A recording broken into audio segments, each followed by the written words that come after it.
Show us the fucking money. It's time to lay it on me. Cause what's mine is ours. This shit belongs to the army. Gon' need to see them Benjis. We hungry for them tendies. Give us this day our daily bread. Show us the fucking money. This ain't financial advice, just a little DD to help you think twice. We hold for each other, eyes on the prize. The new floor's 200,000 times 5. I joke, I kid, no, I don't know a damn thing. I'm as simple as Bubba trying to sell some damn shrimp. Can't spell IQ, can't even count to 10. And I eat crayons every day with my friends. I think about Kenny in his ivory tower, shaking in his lily boots as the apes overpower. Must suck to lose to monkeys, so dumb. But you made your bed and you got nowhere to run.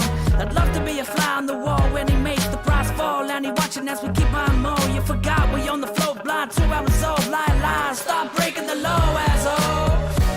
Show us the fucking money. It's time to lay it on me. Cause what's mine is ours. This shit belongs to the army. Gon' need to see them Benjis. We hungry for them tendies. Give us this day our daily bread. Show us the fucking money.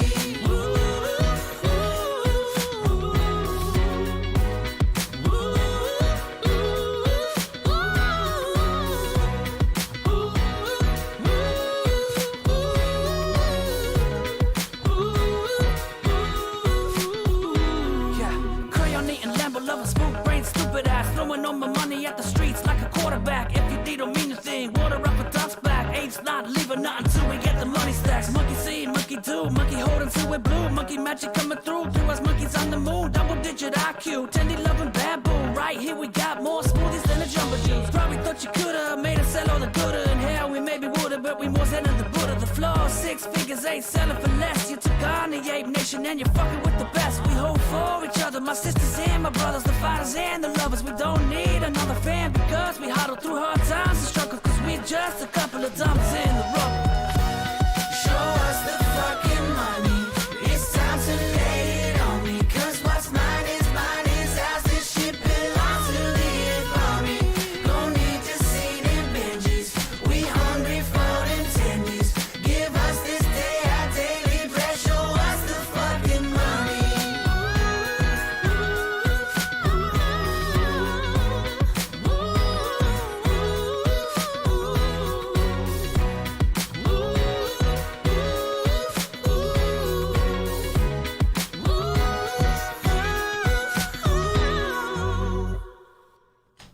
What is going on, Moon Gang? Moon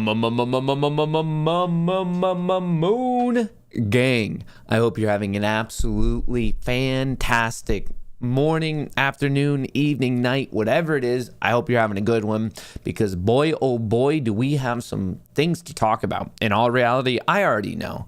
I'm not going to fit everything I need to talk about before market open into the next 30 minutes that we have before market open. Some of it will probably end up spilling over. Some interesting developments, very, very interesting. We're going to be talking about a lot. We're going to be talking about some political movements. We're going to be talking about crypto. We're going to be talking about individual stocks. We'll be talking about our moon stocks, AMC, GME. I might save my rants for the whole dark pool fiasco. I ruffled quite a few feathers last night. And hey, sometimes when you're telling the truth, that's what you end up doing. That stuff maybe I'll save that though for the afternoon, for the power hour. I see that the betting line is over under of 2 different dark pool rants today. If you're going to take that bet from like an insider, this is insider information of what is or isn't a good bet in that scenario. Definitely over. The line should be like closer to plus or minus like 10, I would say, on Matt Kohrs rants related to dark pools today. So we'll see how that goes. But hey, if you're a betting person, I'm just giving you some inside information on that one. But like I said, we have quite a bit to go over, and it's interesting. So this just came out. GOP Senator Toomey debuts bill to protect broker revenues, payment for order flow.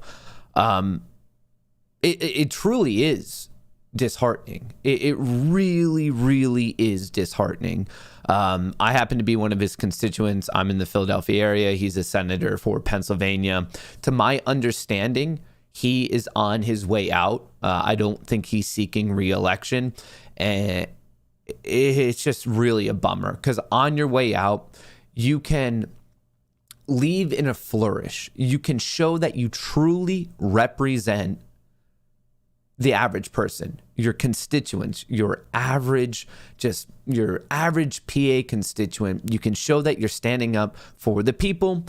Instead, it seems like he's breaking towards protecting, I suppose, Wall Street cronyism. It is upsetting, because to us, the people that actually know the material, something like this, it just seems absurd. It's actually to the point that it feels like it's almost blindsiding your reality. I've dedicated the last 10 months of my life to studying this stuff, to learning about market structure in the entire, I guess, like social media sphere. No one comes even close to the amount of just pure content I've put out there. I've dedicated this entire year of my life to what's going on. The interviews, the experts, the books, just the hours and hours and hours of like looking into what's going on. And when I see things like this and like my understanding of market structure and the players in the game, and then I just see things like this, it really is like disheartening. You feel let down by people who we've elected, and that's politics. I get it. Like, I'm not like saying anything new here about what's going on, but it's upsetting. It really is. Toomey's bill would prevent the SEC from banning on payment for order flow, a controversial practice and key revenue source for online brokerage Robinhood markets. SEC Chairman Gary Gensler has said he's considering such a ban as part of his broader effort to reform the practice in the U.S. Toomey defended the practice for helping develop new investment apps, low-cost trading, and more efficient execution. Critics say payment for order flow poses a conflict of interest for brokers, that there is concerning concentration of market share in the industry. These critics are right. These critics are not solely found in the world of social media on Twitter and Reddit. There are people, there is academic research, there are experts, there are people who have the insider knowledge of exchanges who are saying this is bad. I am not making this up. Citadel Securities itself has said that payment for order flow is bad. The main profiteer off of this practice about 2 decades ago, a little under 2 decades ago, was in 2004, has said how bad payment for order flow is. The original payment for order flow critic was now the person who's benefiting it off the most. And with this, like with the complexity of the situation, this is why we all need to be on the exact same page of what's going on. Yesterday, when I was ruffling some feathers about dark pools, it became evident to me, and I didn't know this. I didn't know that the community was using the term dark pool to refer to off-exchange trading. That is not good. That is inaccurate. And a lot of people, I saw people like, that's just semantics, Matt. Do you see who we're fighting against here? They're going to take those semantics and they're going to be like, oh, they just have an issue with dark pools. Let's throw some regulations on that. And then nothing actually gets fixed. I view it this way. We have two options. Semantics do matter. Accuracy does matter. We can either be right and have a shot, or we can not care about semantics and not care about technical accuracy, and I can guarantee you we will fail. Those are our two options. We're either all spot on, articulate, and mature, and we have a shot, or people like just, I don't know, pandered to each other and trying to make each other feel good, and we worry about confirmation bias. And if we go that route, this movement will fail. I do not know how to be more clear about it, because we are going up against serious players, and you have to be very concise in what your argument is and why you are presenting that argument. But some of these people don't see it that way. Coming back to Mr. Toomey himself, I kind of try to figure out why. I was like, why is this guy so willing to stand up for Wall Street and cronyism? Because I don't think he's stupid. Well, like, you don't get to a senator by being stupid. So he obviously has the capability of understanding what's going on. So it's one of two things. Either this is just a particular party line he's going with, because we know a lot of Wall Streeters end up donating money to the GOP. So maybe it's a move like that. Or maybe he just hasn't heard the right argument. I honestly hope that it's latter, and I hope we can pull on his heartstrings of just being, hey man, like, the people elected you. This is what the people want, not that like little small 1% in Wall Street. I don't know what it is, but if you do look from his just donations, he gets a lot from the securities and investment industry. So that's not that crazy. If you look at some of his biggest investors, Goldman Sachs, Apollo Global Management, those are two of his biggest ones, with the second biggest contribution right here, securities and investment. So that's kind of interesting. I dove a little bit into his personal thing. What I find weird about it is, according to this, he actually owns GameStop. He purchased GameStop, and I don't think he's gotten out of that position. He has some Bitcoin related things. He has Penn National Gaming, Shopify, Tesla. He does seem to have interest in ones that a lot of the people within this community are interested in. But I find it wild that he could be involved in GameStop, and then yet he's coming out with commentary such as he's trying to make a bill that actually stops the SEC from banning payment for order flow. That's just crazy. That's absolutely crazy. Well, I reached out to him, and if we want to win this, I implore all of you, do not go with the attacks. If we're all just like, hey, we don't like you, F you, blah, blah, blah. He's still a human. People are not going to respond to that. We need to present it in a very mature manner and just say, hey man, at least hear us out. If we attack as a human, he's just gonna like kind of cocoon up, and he's gonna say, I hate that group, and it's gonna be an emotional response. So as much as I know people are gonna want to attack him, like I've already tweeted at him, and I'm just like, hey man, let's just talk about it. All we want is 5-15 minutes to just be heard out. So keep that in your mind. Think about it. It's way easier to attract some of these flies with honey. Remember that. Okay, so in terms of the overall market, Wall Street set to rebound as earnings, economic data take center stage, and that's exactly what we're doing right here. Look at the S&P 500, a little weak over the past 2 days after making a new all-time high on October 26th. We're bouncing off of 453. We're at 455. I want to see if it can clear yesterday's high of 457. Oil taking a bit of a breather right now too. It's around $81 a barrel. We're seeing more and more issues related to supply chain. That's been kind of a going theme over the past couple weeks right now. Definitely some serious supply chain constraint that a lot of companies are feeling. Tech right here. Tech has been having some impressive reports lately, just so you know where we're at on that. Twitter reported this morning, big juggernauts, the biggest company in the US, Apple, reporting after market close today. Amazon also reporting. Noke reported this morning. Starbucks reported, I believe, this morning. Or Twitter might be after. I'll have to double check on that. But just so you guys all know, on Monday, AMC is also reporting. So the next Monday in our lives, AMC will have its earnings announcement after the market closes. But for particularly today, pay attention to Apple and Amazon. Those are definitely going to be movers. So that does relate to the Qs. And then with the Russell 2000, this dipped yesterday. Very, very surprising. To the best of my ability and research, I think it's mostly related to kind of the political developments of what's going on with the spending bill and the infrastructure bill. Whenever it comes to infrastructure, generally you're going to see more impact on the Russell. So a little bit more dramatic getting smacked here, but now setting up for kind of a picturesque cup and handle if we can get that rebound. So that's your very, very quick breakdown of the overall markets. Dow, stocks, Caterpillar, Merck jump on earnings, Apple, Amazon out later. We just covered that. Ford surges after smashing earnings estimates. And they're actually reinstating their dividend. That's a big news. That means that the company is very happy with where they're at and they're paying back their investors. On top of it, I mean, Ford, if you looked at it, until 2020, 2021, it was a decade-long downtrend. They got into the world of EV. EV's doing well. They're doing well within that world. And now the stock is clearly turning around. So shout out to Ford right now, crushing it. And they're actually doing so well that they're reinstating the dividend. Biden to attend House Democrats meeting, signaling a deal on a spending bill. Right here. Oh, this is what I was just talking about. 2%. The economy is slowing down, so that has obviously an effect.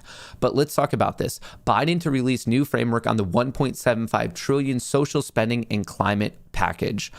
President Biden intends to release a new framework on the Democrats' $1.75 trillion social spending and climate package Thursday, today, aimed at winning support of congressional Democrats. The party can afford to lose no votes in the 50-50 Senate, including lose no more than 3 Democratic votes in the House in the face of a unified Republican opposition. Yesterday, Democrats abandoned plans to include a paid leave program in the bill. That was being discussed a little bit, no longer in the bill. While prospects for a billionaire's levy to help fund the package faded and a potential surtax on wealthy Americans' income gained traction. So we've talked about this a little bit. And I find it very strange. Taxing billionaires to pay for Biden's agenda, what to know about the Democrats' plan. You can check this out. The Wall Street Journal obviously did a write-up on it. Morning Brew did a very nice write-up on it as well. My opinion has not changed. I am not here standing up for billionaires. They're billionaires. They can stand up for themselves. My issue is standing up for our future selves. There is no way if they start this entire taxing unrealized gains, it will not stop at billionaires. I would bet any amount of money in the world, even if you're the most hardcore anti-billionaire person and you think this is the best idea, I implore you to really, really think about it. It will not stop at billionaires. It might take a couple years, but they're just going to keep dropping it. And before you know it, it will be common for everyone to pay taxes on unrealized gains. And anyone with an academic background in the world of economics, they're already standing up saying this is one of the dumbest things you could possibly do, because they understand how it's just going to be a slippery slope. This will get out of control and it will negatively impact us given enough time. And when you really dive into it, the math does not make sense. It does not make sense whatsoever. Elon Musk just pointed this out yesterday. According to their own estimates, this tax only covers 10% of the $3.5 trillion spending bill. And even if you want to cut that in half, just because they're talking about 1.75, okay, right there, let's just call it 20%. So still, you're talking about a fifth or less. Where will that other 90 and or 80% come from? The answer is you. The answer is me.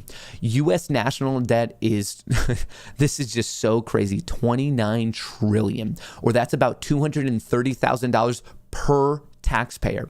Even taxing all billionaires at 100% would only make a small dent in that number. I mean, think about that. We're talking about 29 trillion right here. Factually, if you just took every single dollar from every single billionaire, you're making a small dent. This is just not where the answer is. This is basic math. Spending is the real problem. And once again, for the people in the back, spending is the real problem. It obviously is. And then someone else just said, my plan is to use the money to get humanity to Mars and preserve the light of consciousness. He was just responding to someone else about like, well, what are you going to use the money for? When it comes down to it, where do I want money? Me, Matt. I do not want more money in the hands of the government. Our government, year over year, for many decades, has proved that they are poor at using money. If I know they're not a business, I know the intent of a government is to not be a business. It's to basically help its people, its citizens, the people within its country. But with that being said, the way the U.S. government chooses to use money, they're just like, they're a crazy drunken person at a casino. It's horrific. It's egregious. If you look into where our budget goes, it is catastrophic. The way to fix it is to look at spending, not to try to get more money and not fix the initial problem. This is crazy. And do I particularly care about them taxing billionaires? No, billionaires are billionaires. If you have 5 billion, I don't think your life changes much if you have 4 billion. I'm concerned about me. I'm concerned about you. I'm concerned about the path we are on and where this will lead in years. Because if you think they're going to stop here or just do like a one-time thing to help pay a bill, you are sadly mistaken. But what if it goes through? What could help make Elon even richer, as if he's going to care? Tesla order could double to 200,000 Model 3s to satisfy the deal with Uber, according to Hertz. So the big news recently related to Tesla was that Hertz came in and they're like, yo, we want 100K of those cars. They didn't get a discount. We're talking about $4.2 billion. Well, the interim CEO at Hertz was on CNN, and he's saying, we actually might even double up on that. And that's exactly why Tesla is looking pretty freaking nice today. Closed at 137, 138. We're at 166 in pre-market with an all-time high just below 1,100. I think this thing has some legs on it today, without a doubt. The other hot thing going on in the market right now is Shiba Inu, aka the Dogecoin killer. And actually, right now, Doge is up quite a bit. But the battle of the dogs, it's just so funny. Shiba Inu is up over 100% in the last 7 days. Here's what to know before investing. Another dog-inspired cryptocurrency called Shiba Inu, or SHIB, hit an all-time high. And look at this. This was yesterday at 59. Look where it's at right now. This is absolutely incredible. This thing is still moving. It just doesn't stop. It hit almost 90 and it's at 78. And this was just yesterday, which I find to be particularly crazy. Despite its price being below 1 cent, the meme token has garnered a lot of attention. Shiba Inu now ranks number 11 among the top cryptocurrencies. So once again, this shows you how quickly things change in less than 24 hours. If you look at SHIB right now, not any longer 11, it is number 8, and it has a market cap of $42 billion. It has passed Doge, it has passed Polkadot, and it's nipping at the heels of Ripple as we speak. 42 versus 49. If we keep pushing, if that pushes 90, 100, it will be in the realm of potentially number 6, number 5. Like, this thing can 100% get going. All right. And like I said, it is named the Dogecoin killer. It's kind of interesting of what's going on between these two. We all know the craziness, especially in April and May, of Doge. It ran up. Then we had Elon, who's supporting it. He went on SNL. And since then, we haven't seen a new all-time high. But just for those of you who want to know a little bit, they're like, man, I see everyone getting amped up about SHIB. What's the deal? Well, it was created in August 2020 by an unknown person, Ryoshi. It's inspired by Shiba Inu. Obviously, it's kind of just in a certain weird way, like kind of mocking Doge, but it's trying to show, really in a weird sense, the power of community. From more of a technical perspective, it is an ERC20 token. This just basically means that it's not its own coin. It's based off the Ethereum blockchain. It does not have its own blockchain. Shiba Inu has a total supply of 1 quadrillion, and this is going to be important for the question of, hey man, I see this is crazy. It's nice to know these little facts, but I think a lot of you watching right now, and this is completely fair, you're like, how much money can I make? And that's a fair question. If you're in it, you might just be like there with the stars in your eyes saying, man, where is this going to go? And when you're talking about that, the value of something, it's the equilibrium point between supply and demand. So you first need to know the supply you're dealing with. So the unknown creator claims they do not hold any Shiba Inu coins, and nearly half of its supply is locked in a liquidity pool on a decentralized exchange, Uniswap. The rest was sent to Ethereum co-founder Buterin.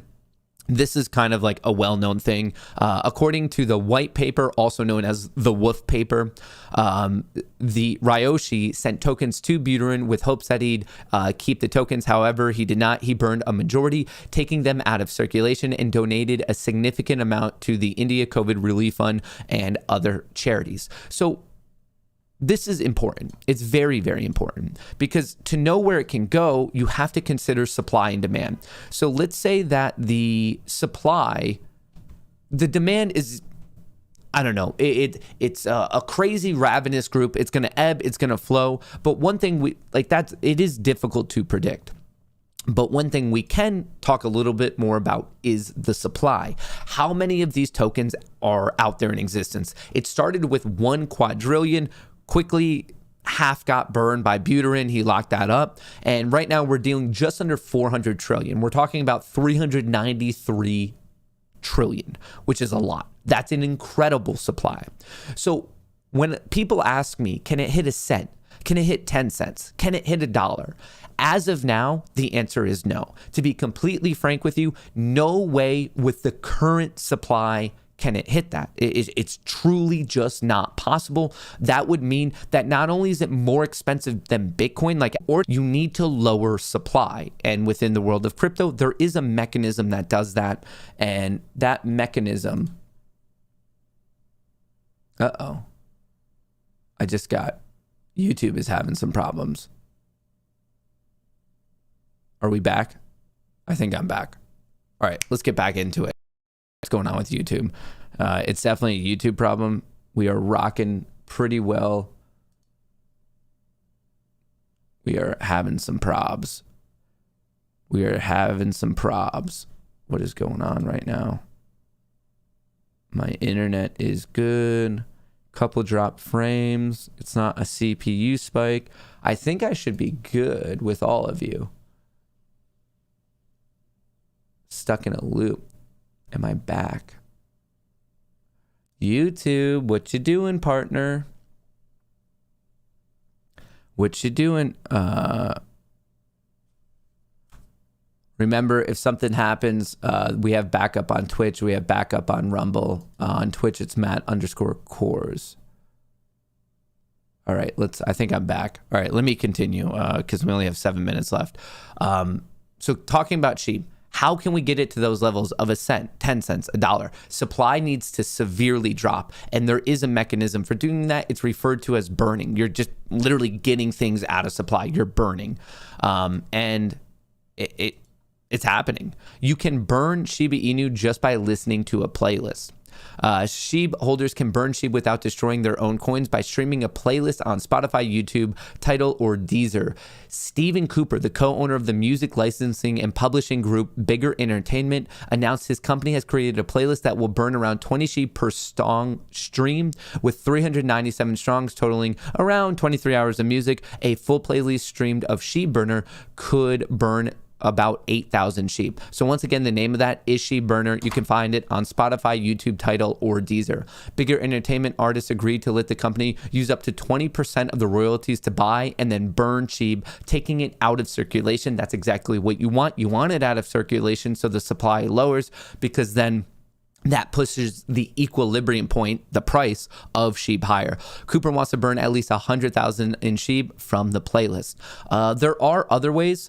That's the main one going right now, but there's also expectations that they're going to be doing it with NFTs. Lead developer revealed SHIB burn 10,000 NFTs will burn Shiba Inu coin. So basically, they're trying to get into the world of NFTs, and through those transactions, also looking for additional burning.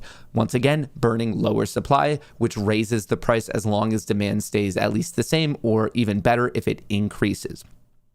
One of the main things I'm seeing right now is like the Doge versus SHIB. To be completely honest, I own both. If I'm being straight up with you, I'm in Doge, I'm in SHIB. But right now with SHIB, I like how they're building out their ecosystem. They truly are working on it, when Doge, as of now, doesn't have really a built out ecosystem whatsoever. I mean, already the community that you're looking into burning, you're talking about NFTs. There are, like, you could provide liquidity, you can stake, you can swap.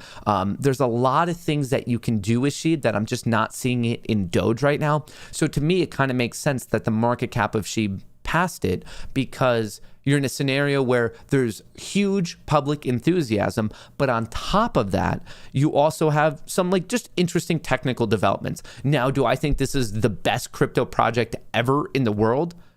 Not from a technical perspective, but I really, if there's one thing I've learned over the past 10 months, you can in no way underestimate the value of a community, especially a highly energetic community, and that's exactly what the SHIB army is.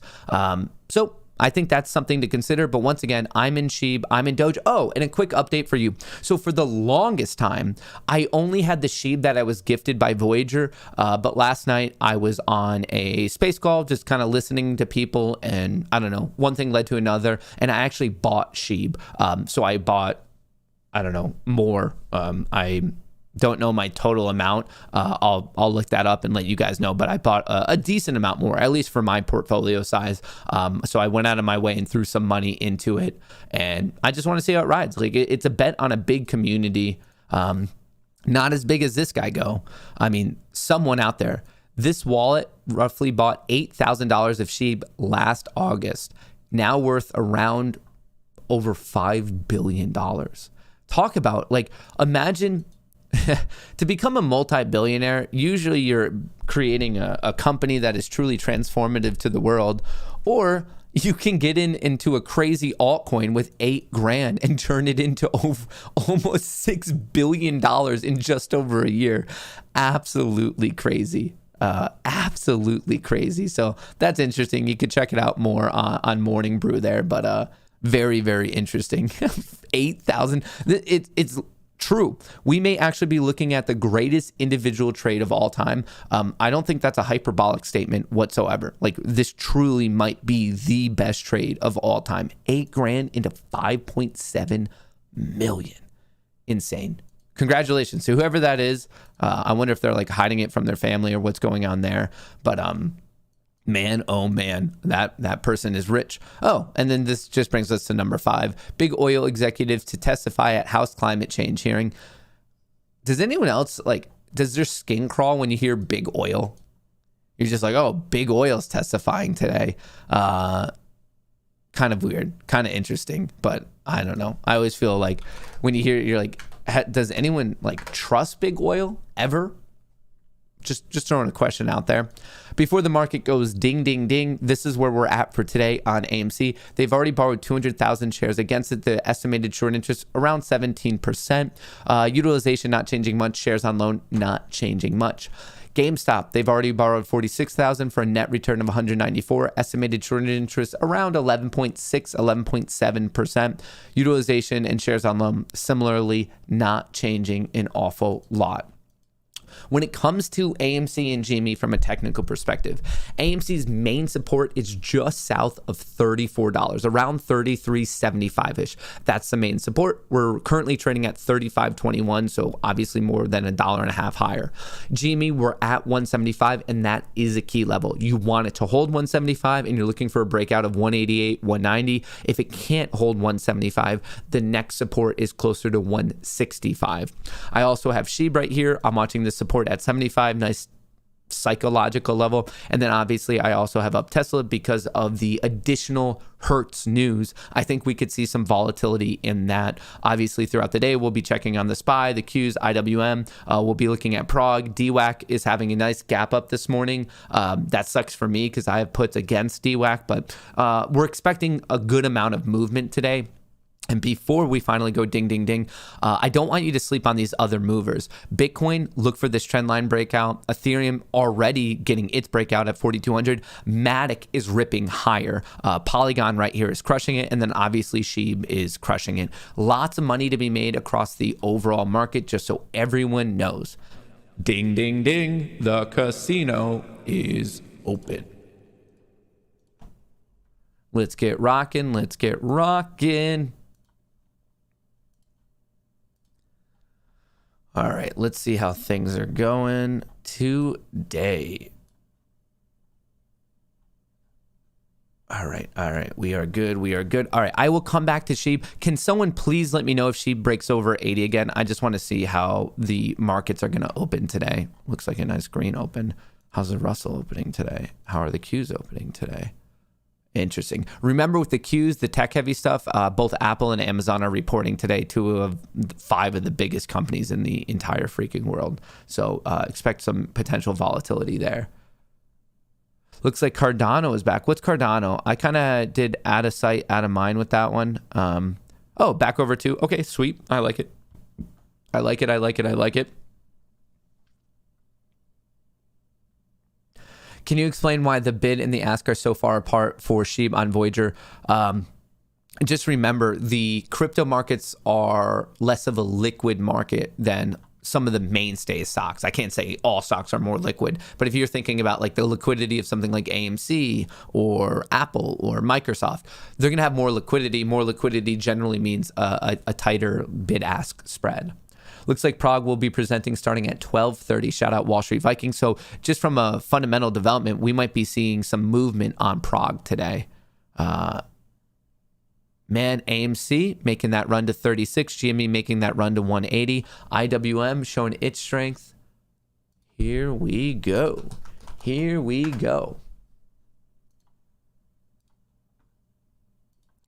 All right, let's see. Let me get up some of these news outlets over here just so I can track it if something big is happening.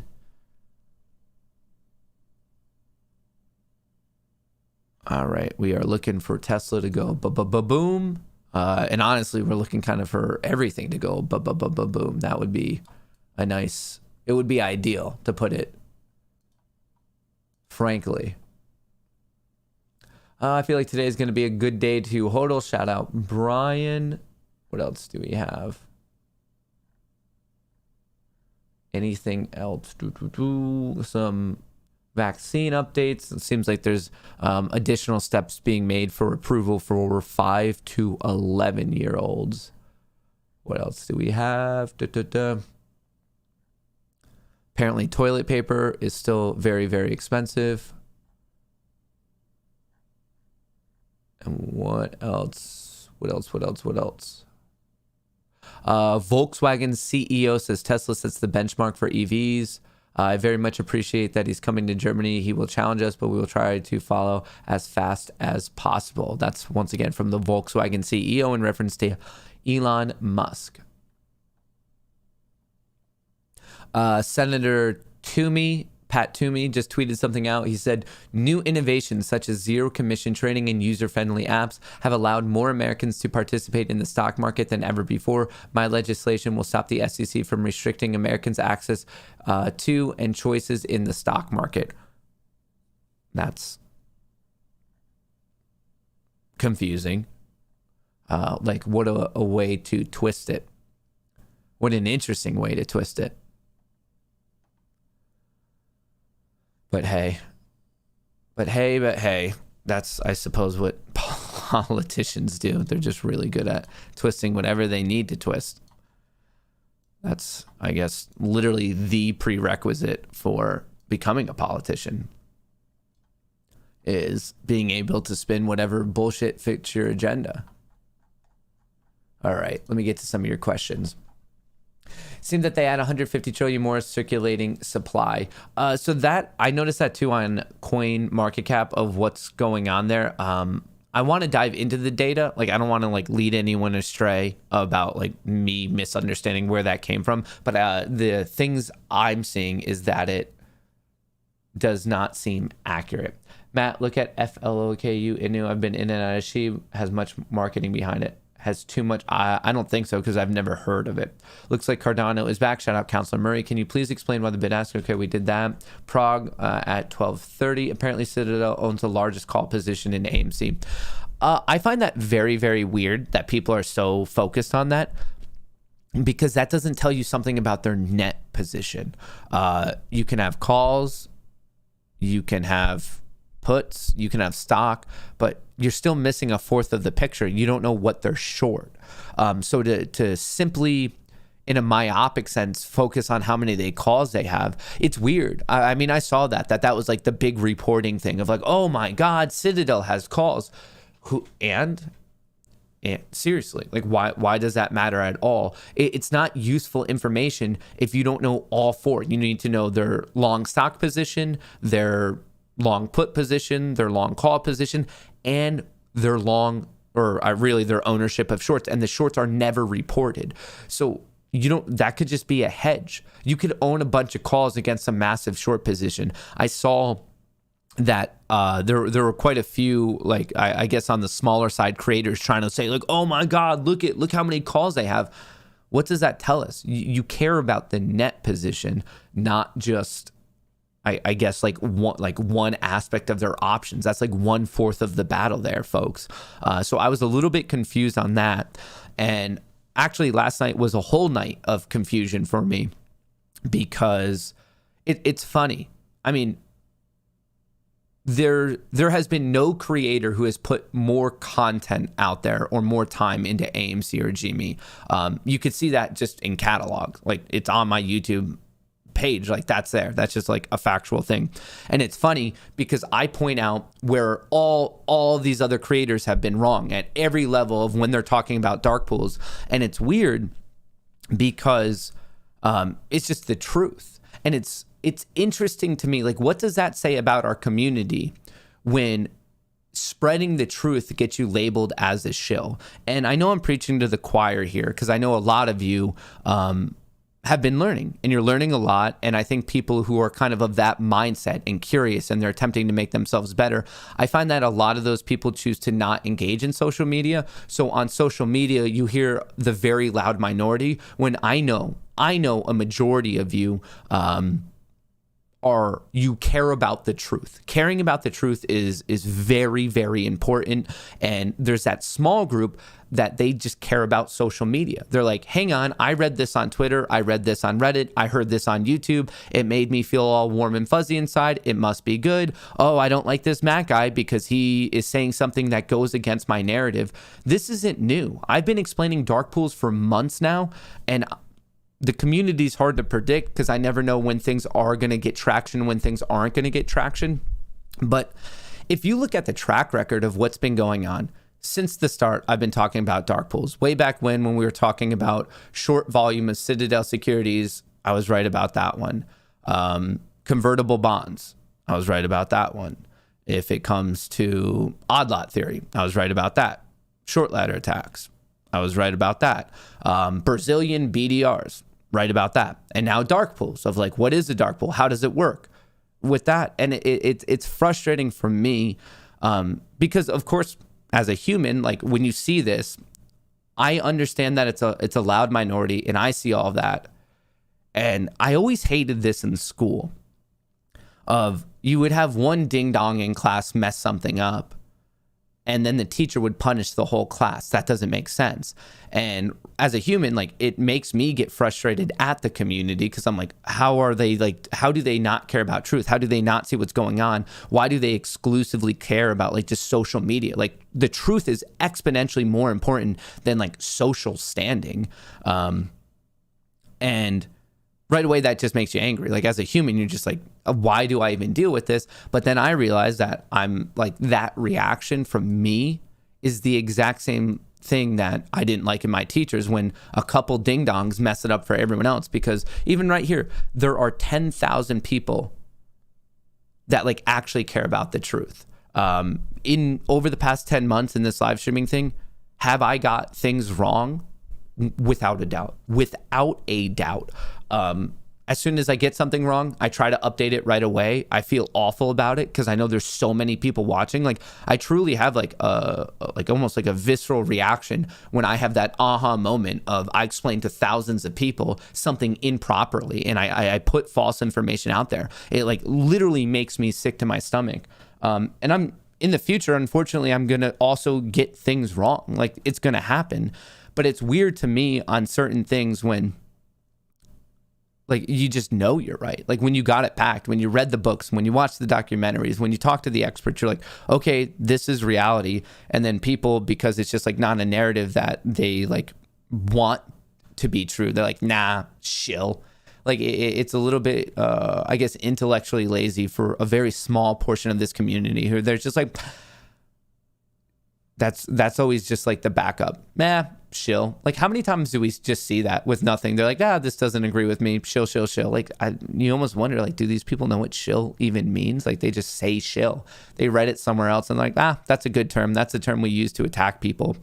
And for me, I'm fully in this community. I'm going nowhere. I've made up my mind because of that same teacher story of like, out of a class of 25, if one person's being a ding dong, well, you don't punish the other 24. I know there's a lot of people who are interested in the fight for market transparency and fairness. My worry is that maybe there's people who are not in my position of these experts and the people willing to help out the community. When I see a similar thing happen to them, that's the frustrating thing. These people who maybe for like the enthusiasm aspect of this, maybe not considering themselves apes, but we have apes who have true knowledge, true expertise, and are willing to share that with our community and stand side by side with us in this fight. And when I see people like that, like especially these experts who like random Twitter accounts who just made an account like this year are just like shit talking them, my biggest concern is that we piss those people off to such a degree that they no longer want to help us. We need those experts. We clearly need those experts because there's a lot about the current system and regime that we don't understand. And we are reliant on those people to continue digging into the truth. And I find that upsetting when I just see like some of those people getting attacked. It's crazy. It's absolutely crazy, especially when they're very evidently a through and through ape. And when I mean that, I'm talking about a person who's attempting to make the market better and not just like be a continuation of the current Wall Street cronyism.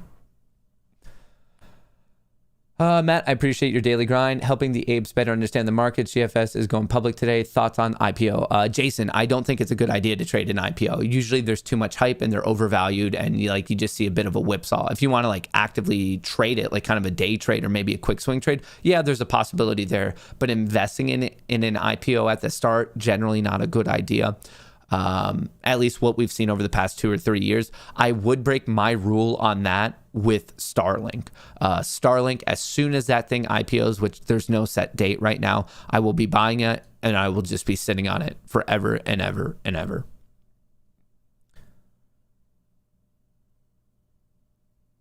How dare you change your stance when presented new information? What's going on, J Boogie?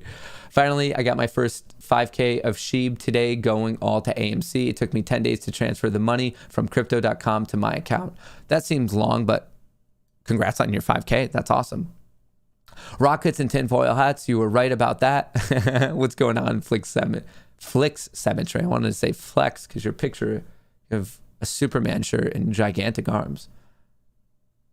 We don't need free trading. It's a ruse. I agree with that. So we actually have commentary from Gary Gensler himself in May that the trade execution on Robinhood was so bad, the execution, the quality of the execution was so poor that it would have actually been net beneficial to use commission-free trading. That's how bad the trading is currently getting on Robinhood.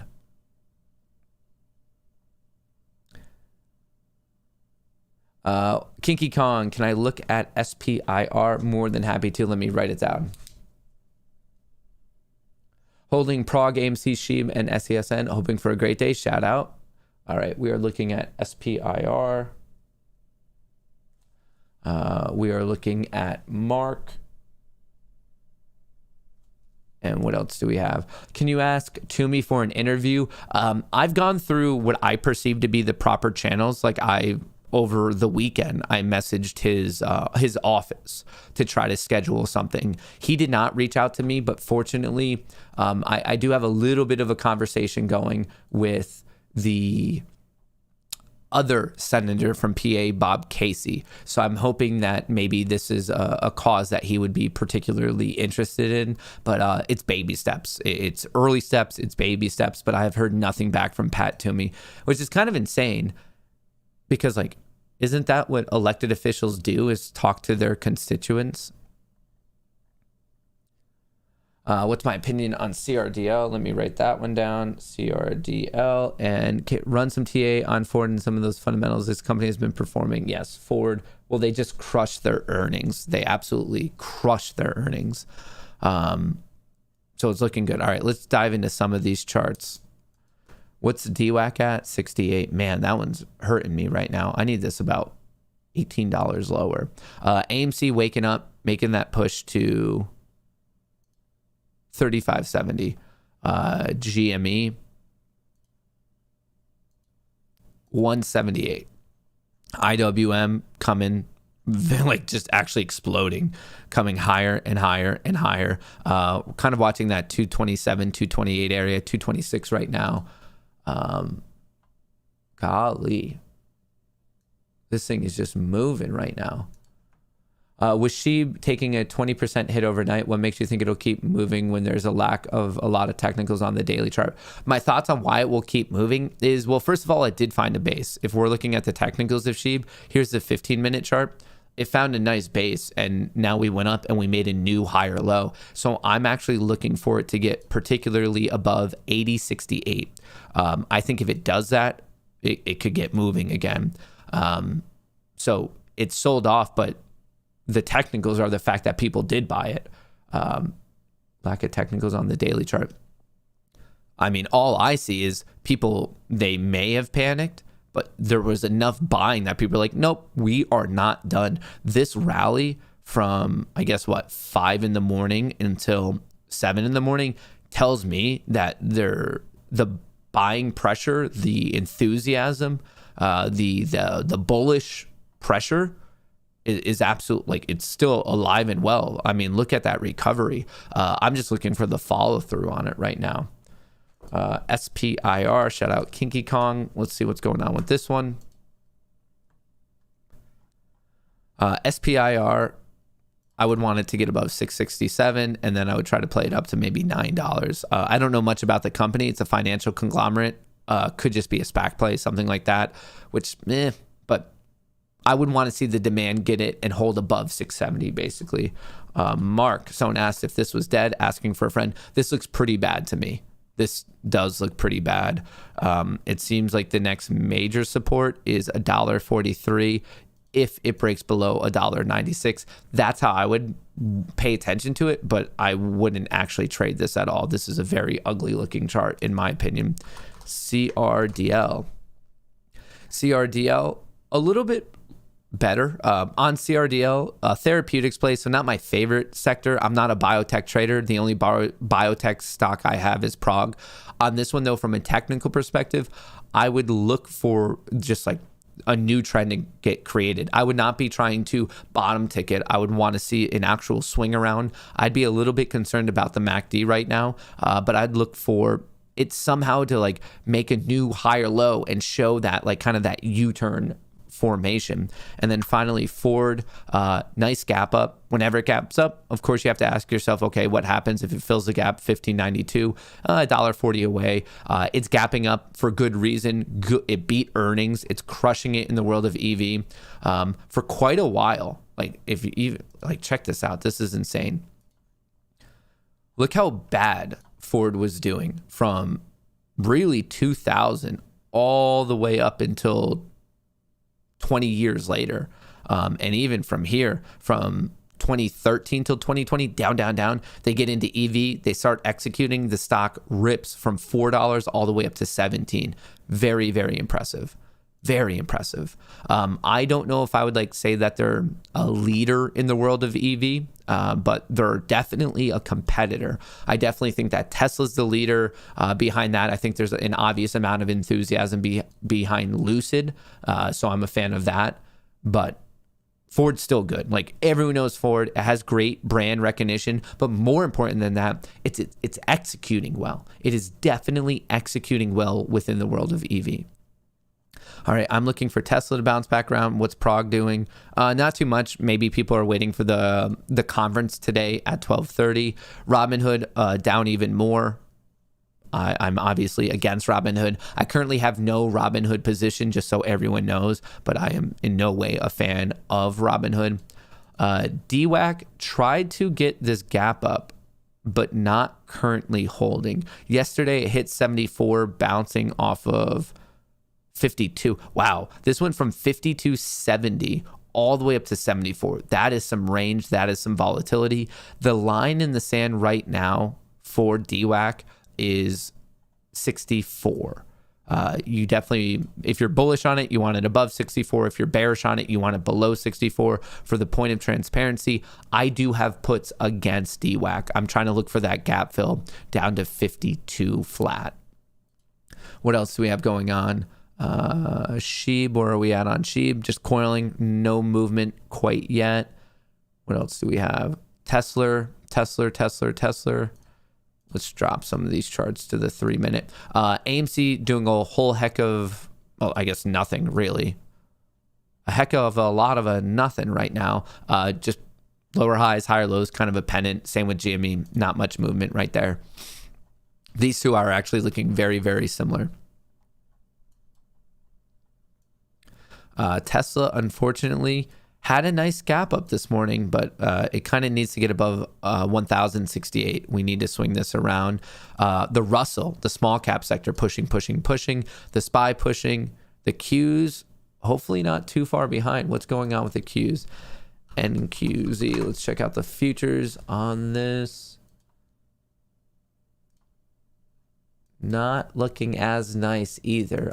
It seems like the Russell's kind of leading the day, which as an AMC fan, that's good. Like, you want the Russell to be strong. You definitely want the Russell to be strong.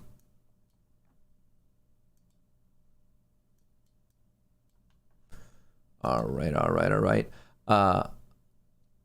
Alexis, shout out. In CEI $1.30, thinking about buying more. Thoughts? I'm not the biggest fan of CEI. It seemed like a bit of a pump and dump, if you ask me. Very questionable aspects of their like CFO and some of their other business practices. Seems like kind of a, just like, I don't mean toxic. I mean, it just seems like a very high risk play because I don't know who's telling the truth when it comes to the story of CEI. So when I don't feel confident about it, well, I'm not going to throw my money at it. Buckle up. SHIB is about to melt faces. I was going to increase my prog position at open, but decided to use Matt's 15-minute rule. Glad I did. Thank you for the grind. Shout out. Hey, I very, very much like the 15-minute way. It saves me so much money in the long run.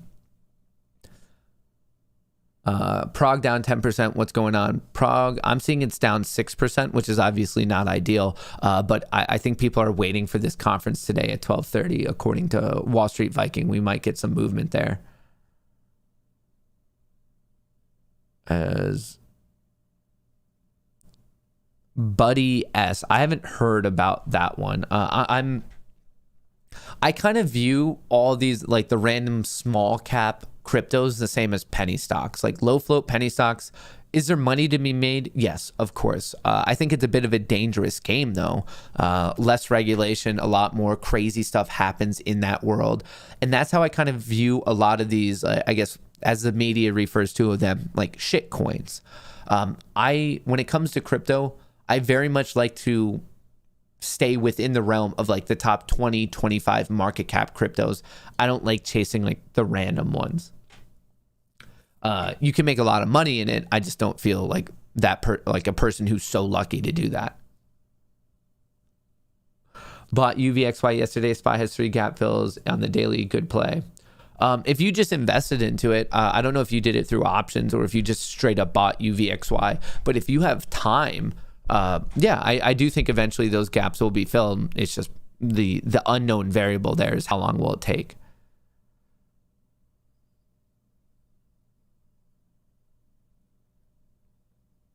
Not gonna lie, you left with SHIB, Matt. I left with it.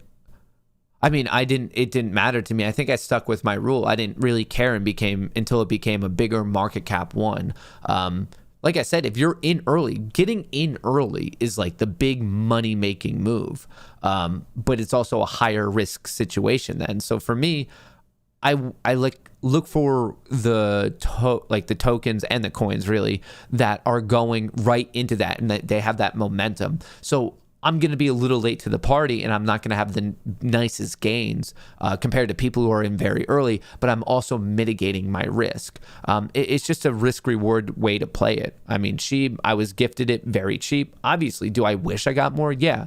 But you know how many other crappy coins out there that have failed? Like it's just, the longer you're in this, you're going to realize it's about capital preservation more than anything else in this world.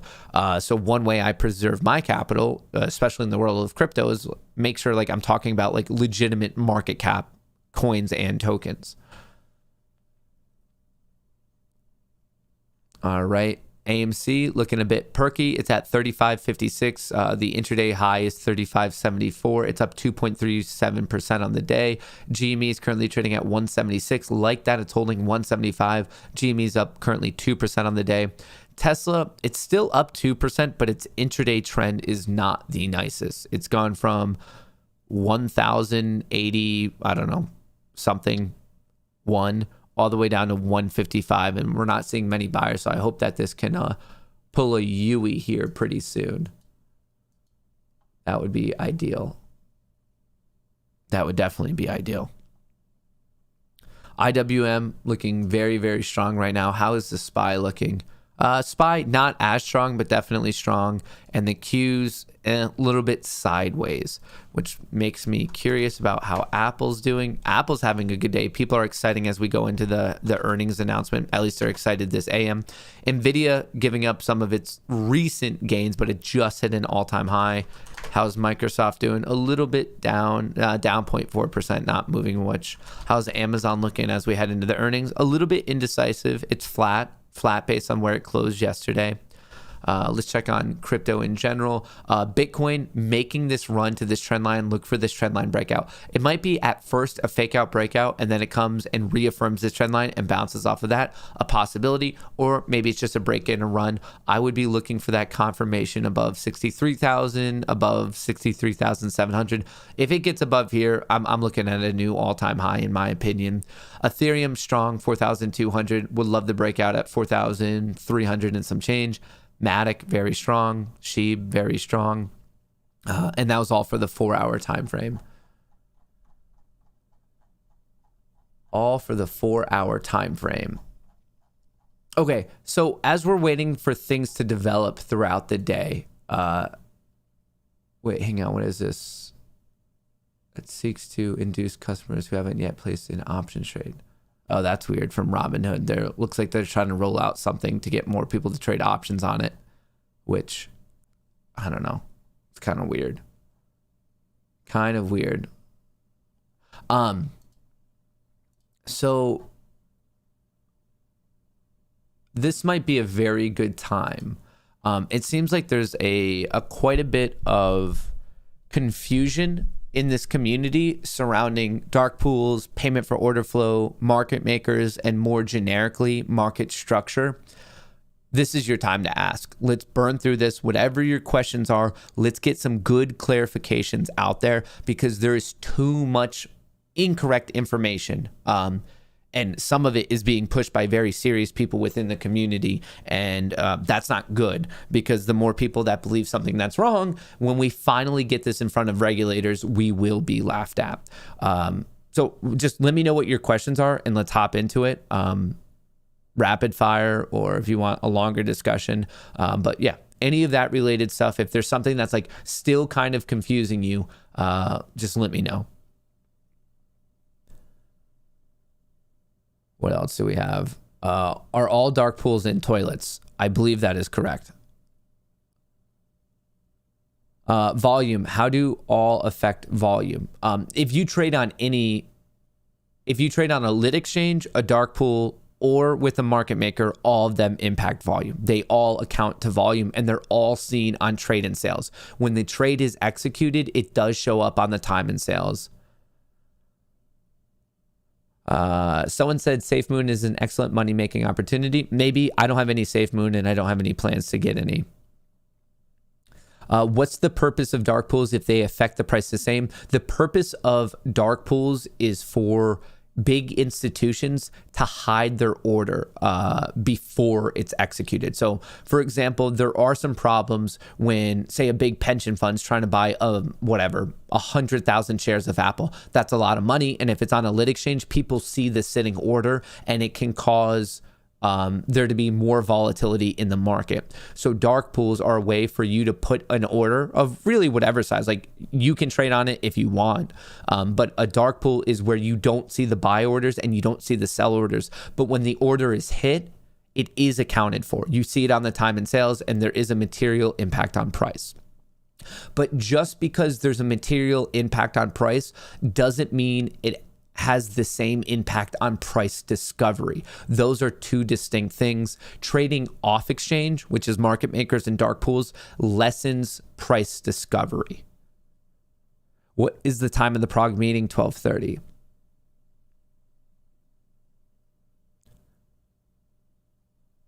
What is the penalties for FTD and naked shorting? Barely anything. There are supposed to be some regulations, but most of the times it doesn't seem like they're actually like held to it. Dark pools, I feel like take up 80% of the morning stream every day. It's because a lot of people still don't get it. And a lot of influential people are still pushing this rhetoric of dark pools, and they are straight up wrong. Anyone who's telling you dark pools on AMC or GME are trading anything close to 50, 60, 70%, that's not accurate. That's not accurate at all. What they mean is off-exchange trading. And why this is important, why this isn't semantics is, I was trying to think of an analogy for it, and maybe I need to like flesh this analogy out. But the best way I could put it is, let's say you have a broken down car. The broken down car represents our broken market. The SEC represents a mechanic who does not want to do his job.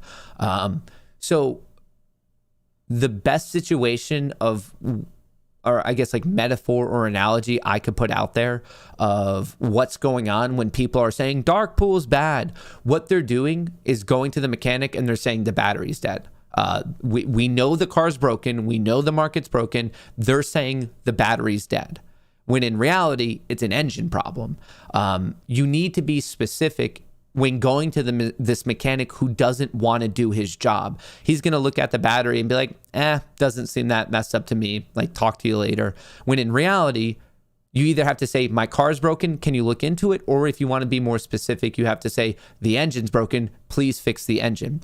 And the importance here is, if you just say dark pools, they have completely different solutions. You have to understand the problem, because different problems have different solutions. So in this analogy, if you're saying the issue is a broken market, okay, the mechanic might take a little too long, and you have to kind of like spoon feed them the specific problem.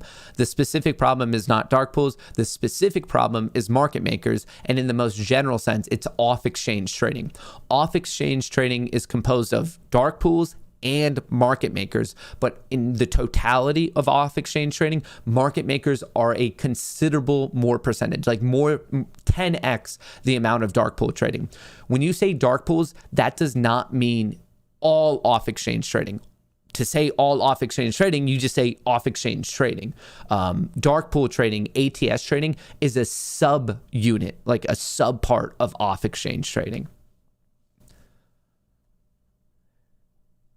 Is it an AMC or non-AMC channel? I talk about AMC. I enjoy AMC. I'm invested in AMC. The exact same thing can be said about GME, but this is not an AMC specific channel. This is not a GME specific channel. This is Dumb Money with Matt Kohrs, and I talk about what I want to talk about.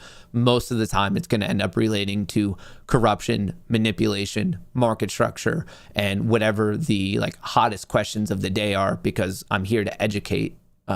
So I have to answer the questions that people ask me the most. What's a market center? James, this is a great question. A market center is like one of the most vague terms ever. I've looked into that because I saw the rhetoric that public uses that term market center. And I'm like, oh, I've never heard of that before. What is a market center? And it essentially could just be anything involved like with the market. It is one of the most vague generic terms out there. It is just a market center. I like, you could almost say like all venues are different types of market centers, but then so are like SDB. Like, it seems like many things can be a market center. It's so high level vague. Devil's advocate, can we make payment for order flow work for us? I don't, off the top of my head, I cannot think of a methodology that would make payment for order flow work for us. Maybe I would need to think about that like just a little bit more, but off the top of my head, I can't. Wouldn't payment for order flow be the cause of off-exchange trading such as dark pools? No. In the most rare of circumstances, does payment for order flow involve dark pool trading? And I think that's, I was trying to understand why there was so much confusion and why my like basic statements of fact ruffled so many feathers. And I think this is one of the biggest parts of confusion, is people think that payment for order flow is like most commonly associated with dark pools, but it's not. Payment for order flow means it goes to it's called the generic term for off exchange trading is the generic term, and the fancy schmancy acronym for that is OTC, over the counter. This is a really bad naming because there's also OTC stocks, and that's confusing, and I don't know why they use the same acronym. It's stupid. But understand, if you're looking up OTC, there's two different OTCs in the world. You have OTC stocks and you have OTC trading that are not related with each other. I don't know why they did that. So off-exchange trading is also referred to as OTC. Within OTC, you have two things. You have ATSs and you have non-ATSs. ATS is the fancy schmancy way to say dark pool, alternative trading system, and non-ATS, as in non-dark pool, is the fancy schmancy way to say market makers. So the market maker thing, it can involve dark pools, but it's in the most rare of circumstances. Most of the time, if you're ordering on Robinhood, if you're ordering on Webull, if you're buying or selling stocks or options, it goes to Citadel Securities or Virtu, most likely Citadel Securities, and it ends there. They play the other side of the trade. Obviously, both of those guys, they do run their own dark pools, but so do many other companies, and they use it in case they want to do liquidity with institutions and that stuff.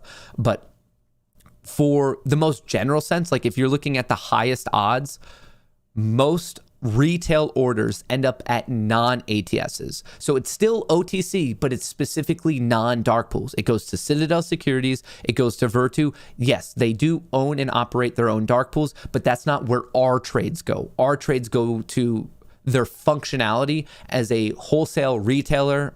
There's various names for it, but they're just an internalizer. Usually Citadel Securities or Virtu, not really using dark pools, plays the other side of your trade. If you're buying, they're selling. If you're selling, they're buying. They play the other side of your trade. They engage in dark pools themselves? Yeah, but obviously to not that much of a degree. We know from September that AMC's dark pool trading was sub 4%. You know what was way higher was the market maker volume, which was closer to like 55, 56%.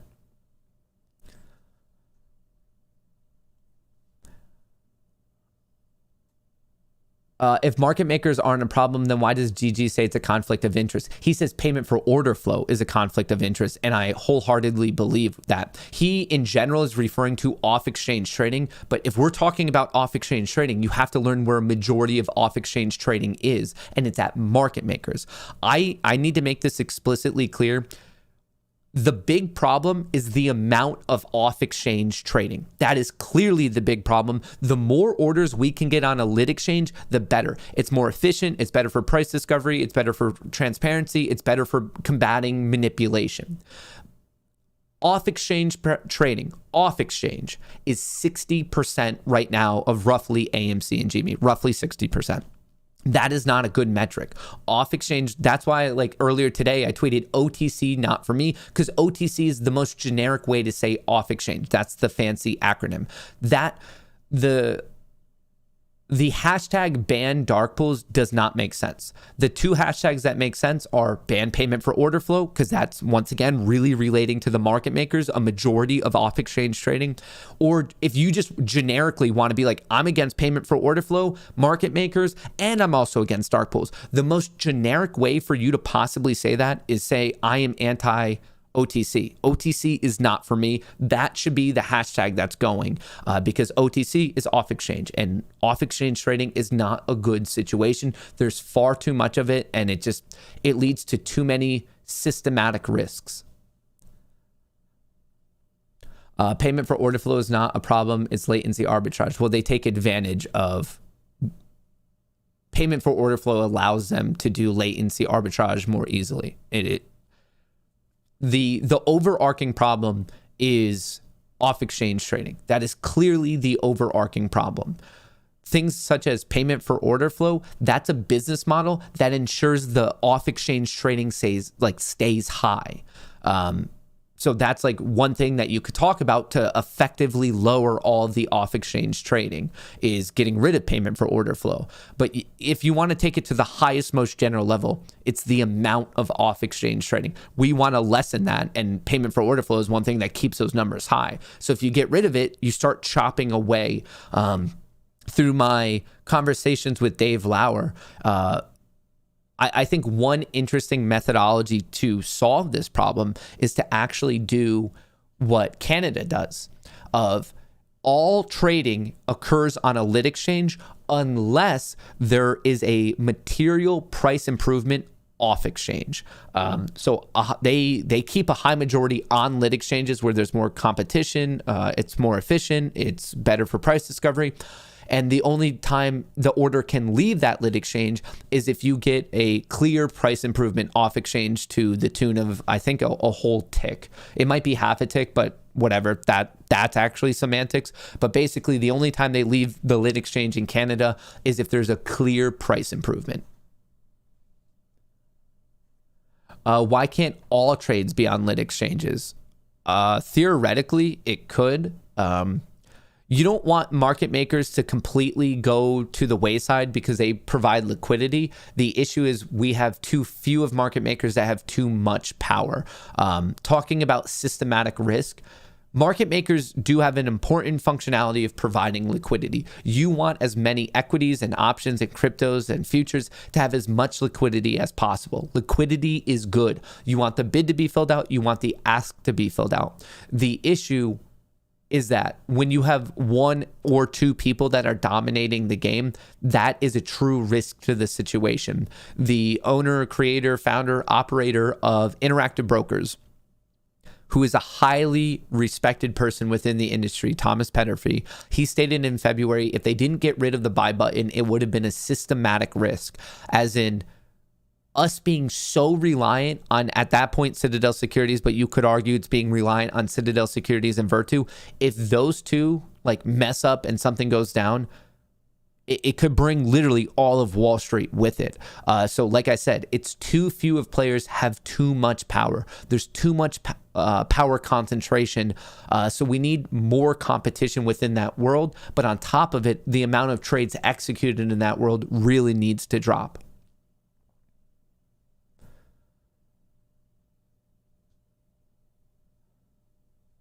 What is your Matt, what is your interpretation? Google has a published plan to move all bank deposits to the Fed and let the New York Fed short stock. I don't know what that is at all, Drake. What price in your non-financial advice would you expect to see AMC start flying? Is there a price where you would expect shorts to get terrified? Yeah, a new relative high, which would be 44, but specifically 53. If we make a new relative high based on the high from September 13th, if AMC pushes above that, I would expect the velocity, the volatility, the volume, I would expect everything to just go haywire. How would a market maker provide liquidity to the market if we remove OTC? They wouldn't, but I don't think we should completely remove them. Like, I think the Canadian system makes more sense. Where they have them, they just represent a very small portion of the overall volume. I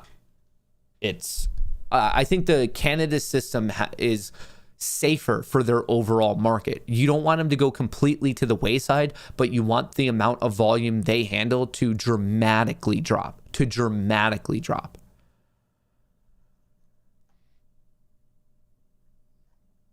A lot of people excited about Lucid. What's going on with LCID? Lucid having a very, very solid day, better than Tesla. Lucid getting above that $29 mark and having a nice run from there. What's Prog at? 350. I guess we're just waiting on that one to get some movement. AMC just below 36. That is great. Around 36.25, we are recapturing a very important trend line.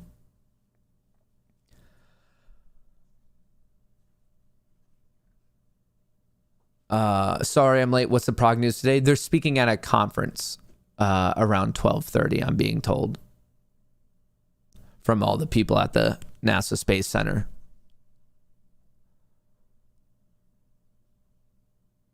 Could apes trade on Canadian exchange? I mean, you could, but the Canadian exchange has a lot less equities, a lot less volume.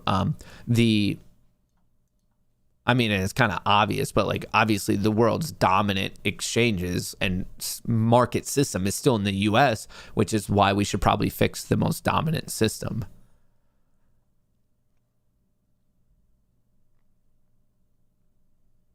All right, GME waking up, making that push to 180. Would love for this to get on the top side of 180. LCID having a great day. An absolutely great day. All right, did the Russell ever end up taking a breather? It did.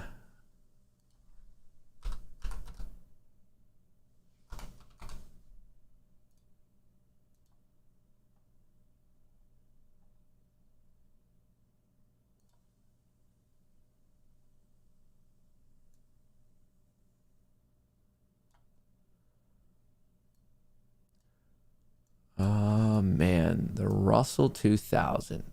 What will this thing think of next? All right, Tesla hopefully waking up. I need Tesla to wake up. My most recent YOLO trade on Tesla, not doing the best. Lucid, moving. I don't even know if I actually have a Lucid position right now. I think I'm invested in it in my long-term account. All right. What do we have? MATIC pushing $2. Solana at 200. ETH just below 4,200. Bitcoin 61.5 thousand. Hood down 3%. Prague at 350. Tesla turning back around a little bit. ANY 650. DWAC actually back up to 70. That's messing me up. PHUN at $5. GME looks like it wants to battle it out at 180. And AMC looks like it wants to battle it out at 36. Lucid is being shot out of a cannon right now. That is crazy.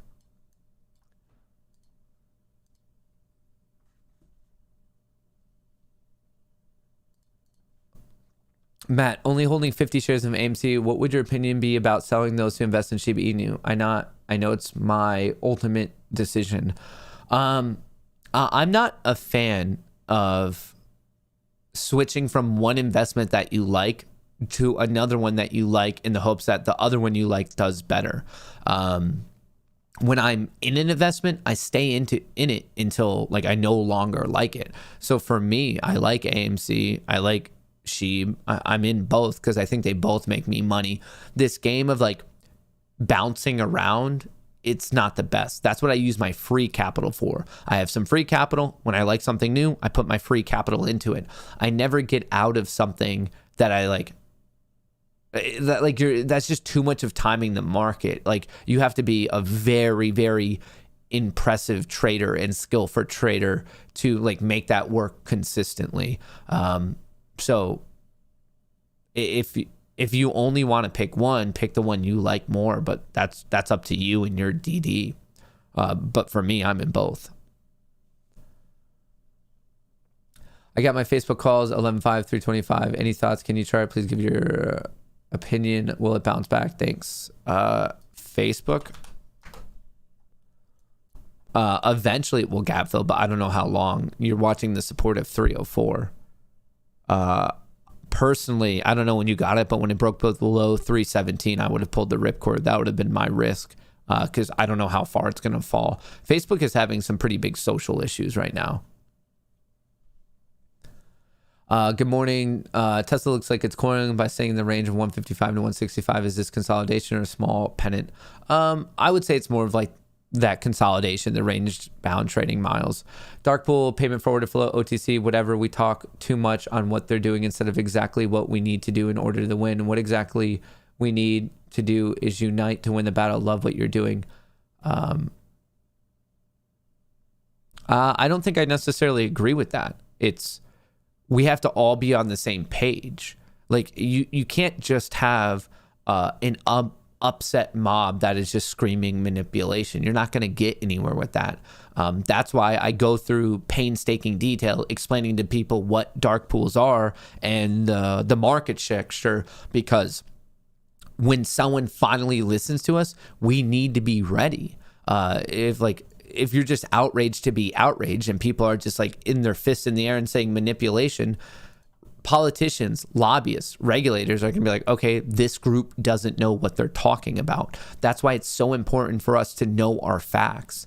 And then if we all know our facts and we have a cohesive argument, that's the point where you go on to the next level of politicians, elected officials, lobbyists. You get people in office who can do something about it. And the way that those people support us is when we have a cohesive, proper argument, opposed to just people randomly saying things about dark pools that they don't know. If it's good that we got this issue solved now, because if we went to a regulator and said dark pools are bad, they're trading 60% of the volume, the first thing they're going to do is go to an expert and be like, oh, like we heard there's 60% volume. And then they're going to be like, what are they talking about? That's not true. And then we get laughed at and then we get nowhere. Can you please let me know what strike for would be a better one? There's not a quote unquote better one. The farther out of the money you go, the higher the risk, the higher the reward. The farther out you go, of course, the risk is increasing because it needs to drop further for you to be in the money. But if you're right, the reward's better. There's not a better one at all. It's how do you want to play it? How risky do you want to be? And what kind of reward do you want? Like, what's the equilibrium between the two?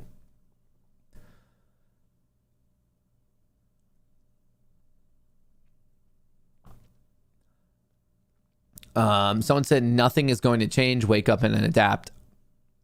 I mean, I guess that's one potential outcome, but with an attitude like that, nothing will ever change. Like, they're not randomly going to wake up and be like, oh, what we've been doing is bad, let's fix that. Not at all. Like, the only chance for change is if we fight it, and that gives us a chance. But the only thing I do know is if we don't do anything, nothing's ever going to change. In fact, it'll probably just get worse.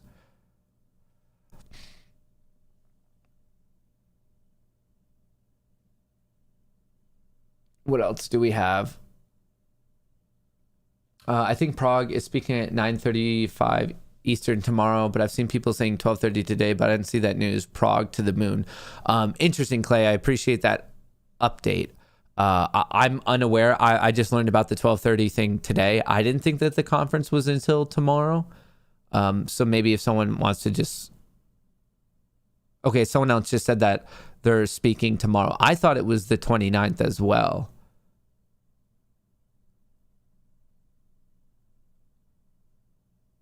Rob, shout out. LCID is not stopping. Lucid is just ripping. Prague is at 350. Do we have any other like crazy movers right now? DWAC at 69, looking for the 68 level. Top side of it, bullish. Bottom side of it, bearish. How is... IWM looking hungry for that push higher. Q's finally putting something together. SPY, not as nice, but the Russell right now is looking very nice to me. Look for the Russell to push above 227. We might get a nice another little additional explosion there. And I do think that would be net beneficial to AMC.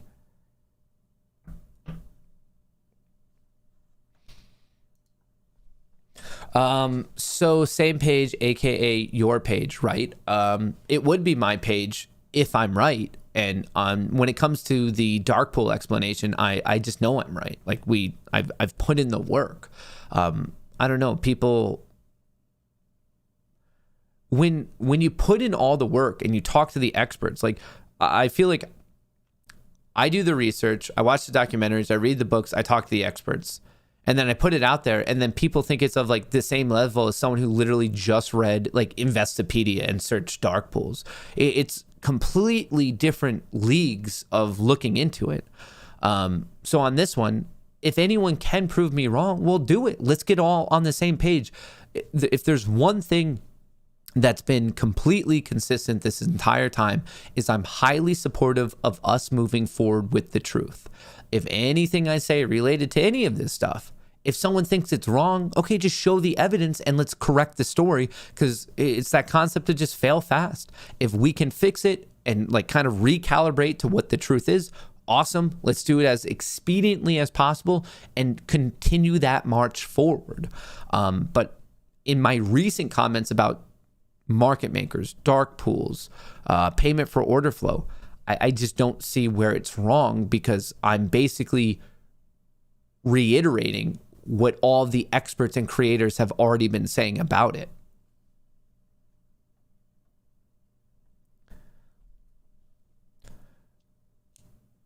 Can I give my current opinion on Workhorse? It's looking good on the intraday. Maybe it looks like it wants to make a move up to the low 7s, I would say. Maybe another 25 push. From there, I'd watch 775. Workhorse has been in like another serious downtrend. Ever since it's lost the USPS contract about a year ago, the stock got demolished. I mean, you could see the day it happened. It was right February. February of 2021 is when Workhorse kind of went into the gutter. I'm still in it. It's part of my long-term investment. I'm obviously bummed it didn't get the USPS contract, but I still think there's reason to be invested in the US EV market. What's your opinion on IRNT stock at $40 call? IRNT, $40?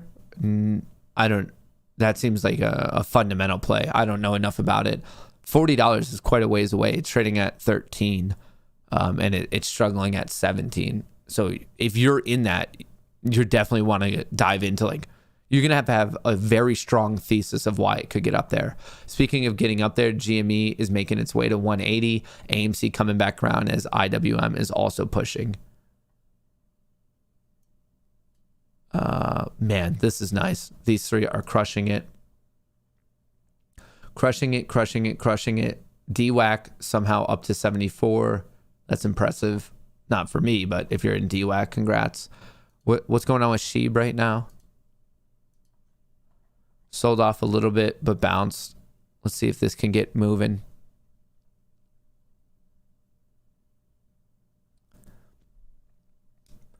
Matt, the best thing to do is to get someone on the other side of the argument and debate. A lot of the people on the other side of the argument, I don't think are willing to debate, because it's a very loose argument. People who know the facts about what's going on would, like, kind of relatively easy rip apart these people who are like somehow supportive of it, just because the truth is not on their side. So I've noticed that they are in no way eager to have a debate about it. Like they don't engage in that debate like whatsoever. They have their comments when they know it's safe. They put it out there, and they just are not willing to bounce it off someone who has a different opinion.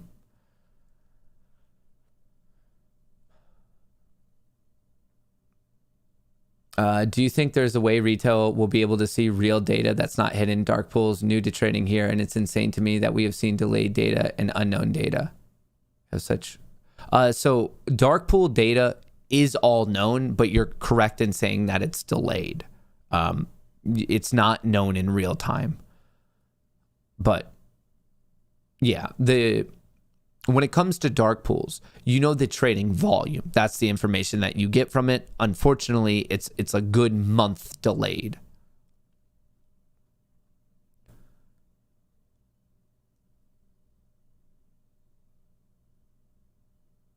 Wouldn't it be ironic if we squeezed today on the anniversary of the VW squeeze? Oh, I didn't know today was the anniversary. That's pretty interesting. Hey, Matt, can you please look at short numbers on LCID? What's your opinion on not financial 42? 42, I think that's a good strike price for 11.5. I think you're playing it too close in time. I think that's a lot of theta decay. But in terms of the short interest, I mean, I don't think Lucid at all is a short squeeze play. I think a lot of people are like running around looking for a short squeeze play. No, the short interest is 8.6%. LCID is just, like, in my opinion, a solid EV play.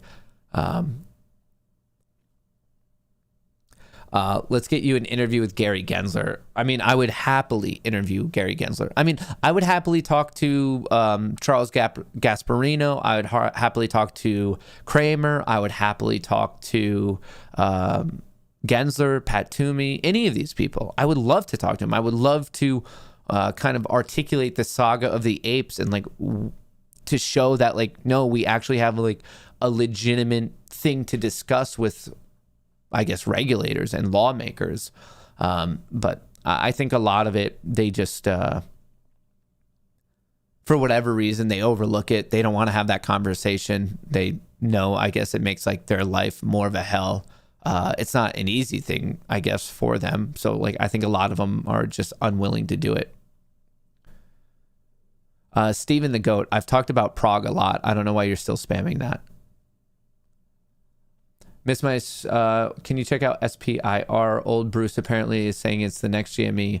We looked at SPIR, Killer Whale Productions. We already checked out this one. I don't know why someone's going to say it's the next GME. I don't know if there's necessarily something that in the world could ever be the next GME. The only GME is GME. The only AMC is AMC. Like this concept of the next thing, I don't know where you're coming up, like why anyone could come up with that. The chart, I mean, if it gets above 667, there might be some gains there, but I think it's to say the next GME, that's like highly misunderstanding what GME was itself. Like to say, yeah, that's crazy. All right, DWAC at 73. Tesla kind of selling off, bumming me out right now. We had such a... This thing just needs to get going. Look for Tesla. We just needs to get above 168. That's all I'm asking for. I think there's going to be a nice flood above 168. It just needs to get there. My apologies. It seems as though the CEO of Prague, Christopher Wall, speaks tomorrow at 9:30. A general oral delivery talk today at 12:30. Okay, so specifically the CEO of Prague is talking tomorrow right around market open. CVGI looking nice, especially if infrastructure passes. Shout out to Sheep, Duckling, Cow. Matt is the world's greatest Tesla trader. I freaking wish. Yeah, I'm the greatest trader if you can count being good as losing money on it to like an abnormal percentage accuracy. I really do believe that there's a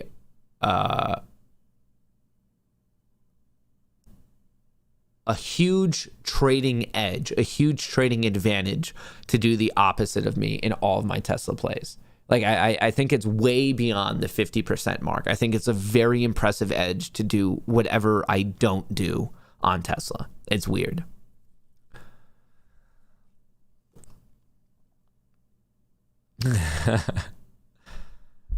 What else do we have? Square, Kenny. I'm a fan of Square. I am definitely a fan of Square. If I took all of the money I've traded on Tesla options and instead just like when I was first buying Tesla, if I just put all that money into Tesla stock and forgot about it, I would be a much wealthier man. A much wealthier man. Connor Turk with the comment that gets him banned. Good job, Connor. You dumb. Can we watch Lucid today? Word spreading around our community that it might rip. I mean, it's looking very, very strong right now, like as we speak. But the whole EV sector is looking strong right now. Almost all EV is up on the day.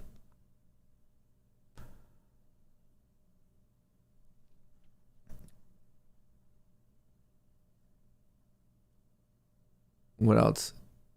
Tesla keeps Matt humble. A wild beast. It is a wild beast. I feel like I made somewhat of a smart decision by giving myself more time. All right, we're coming to that level I was talking about, 168. If this gets above 168, I think we might get moving today. Here we go. All right, we just popped 168. I'm feeling good about Tesla. I'm back onto the train. Matt, the best Tesla trader on this side of the Mississippi. It was looking daunting just 2 minutes ago, but now I'm back. I'm back to being on my bullshit.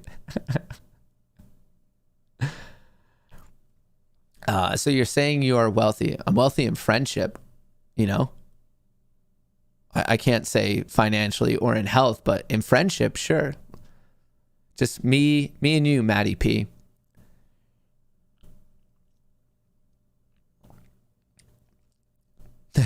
Okay, sell Tesla then. Yeah, if you guys really want to see Tesla rip, first I just need to get out of my position. Or if you really want to see Tesla to rip, I'd have to buy some puts. Like, so for all of you who are like, hey, I want to see Tesla at like 1,500 today, the requirement of that would be for me to go very long on Tesla puts. Why does Tesla keep going up? What's the news?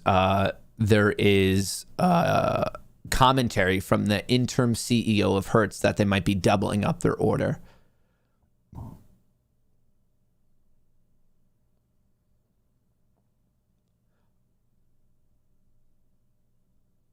Eating too many cheese balls ensures I have future health goals. Buy some deep in the money Tesla puts. It would be like rip confirmed for sure. Could you please give your thoughts on crypto cosmos? Joel, unfortunately, I don't know much about the cosmos, so whatever I say would be like made up. If you want me to go that route, I could go that route. I think it's a cool name. Cosmos, going to the moon, space. I think it's a good name. But other than that, I don't know much about it.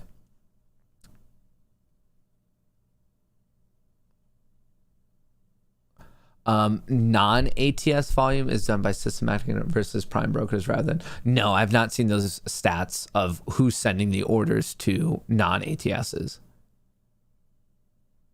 And I made a crap trade on DWAC. Where's DWAC at right now? Wow, it's still moving. Matt should have listed creators to continue to post repeated FUD. Hard to know who to follow. Yeah, I mean, with it, I don't know. It's getting into weird territory when you start calling out people.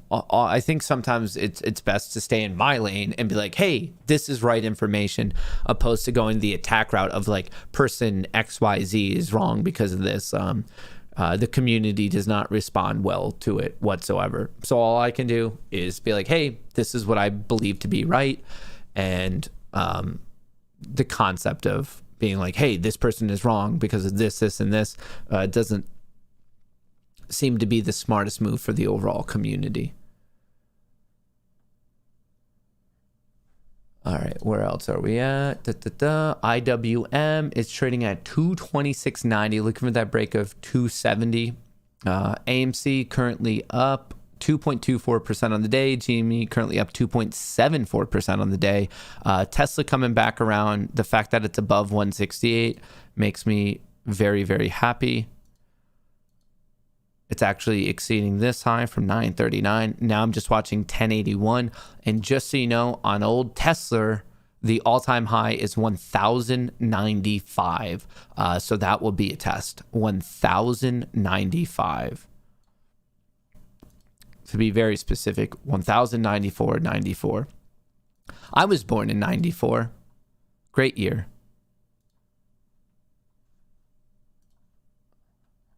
It was a hot summer day. I actually don't know if that's true. It was a Thursday, though, I'm told.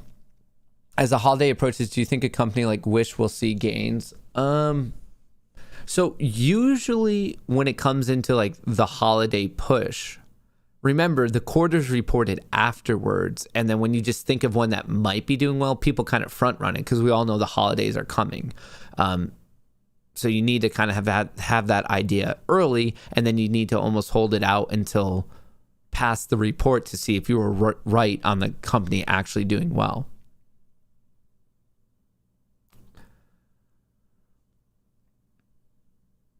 What are your thoughts on Jamie's Web3 gaming venture? I think it's incredibly smart. I'm very, very happy that GME is taking serious steps to get more into the world of crypto, just because I'm such a fan of the world of crypto. And I strongly believe that crypto is going to be a clear aspect of our future technology. So GameStop getting into it now, especially if it can start with like helping build out like a metaverse and do its own NFTs, all that, I think it's super, super smart. Now, I don't know if we're going to see fundamental improvement from the decision in the very short term, but if they execute on it well, it's going to probably take longer than we want it to, but I still think it's a very, very smart move. And it makes me even more confident in my own GME position. And on a kind of a related note, I feel that way about AMC, at least accepting crypto. I do want them to get more into it. I know there's been some murmurs of Adam Aaron talking about NFTs and that type of stuff. I just want to hear more official comments. I very, very much believe being properly intertwined with the world of cryptocurrencies, blockchains, is a smart business move. Happy that GME has been taking that plunge, and AMC is kind of like half stepping into the world. They're taking it as payment, but I want to see some nice announcements of some other crypto related work.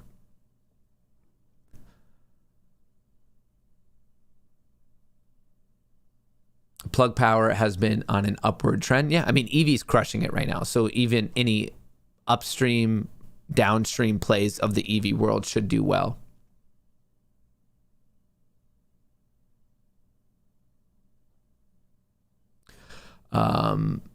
Doge went to 74 cents and fell. How's that different from what SHIB is doing now? It's different because different. Well, probably quite a bit of an overlap in the fan base, but remember, SHIB has like a built-out ecosystem. They're two different. Well, I mean, Doge, I believe, is its own blockchain wall. SHIB isn't. One's a coin, one's a token. That run to 74 cents had a lot to do with Elon Musk. Elon Musk was hyping everyone up. He had the SNL debut thing when he was talking about it. I think it's a different moment in time. There was different external forces that related to it. If you're just arbitrarily saying that, hey, like one stock goes green and months later you see like another chart going green. Sorry, I don't mean stock, I mean crypto. Well, yeah, there's a lot of things going green, but I think the reason for going green, maybe at its most core level of just like overall public enthusiasm, yeah, that's very similar between the two. But if you start looking under the hood of what's going on and why people are being enthusiastic, I think it does differ between SHIB and Doge. I'm not saying one's necessarily better or worse, and that's why I'm in both still. Like I have both. I want to make money off of both, and I think I will make money off of both.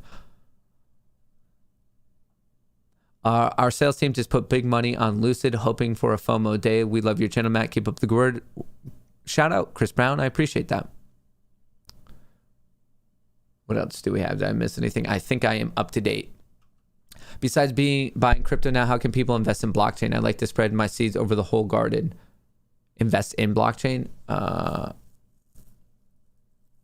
I think buying crypto is the best one. Of course, you could get the crypto miner stocks, or you could get invested in companies that are heavily using crypto. But in the world of crypto, I think the direct investment into it is the best option. And the way you could diversify that is by getting multiple coins or tokens. You don't have to go all in on Bitcoin. You could be Bitcoin, Ethereum, Cardano. Like that's a good diversification right there, is getting multiple blockchain investments.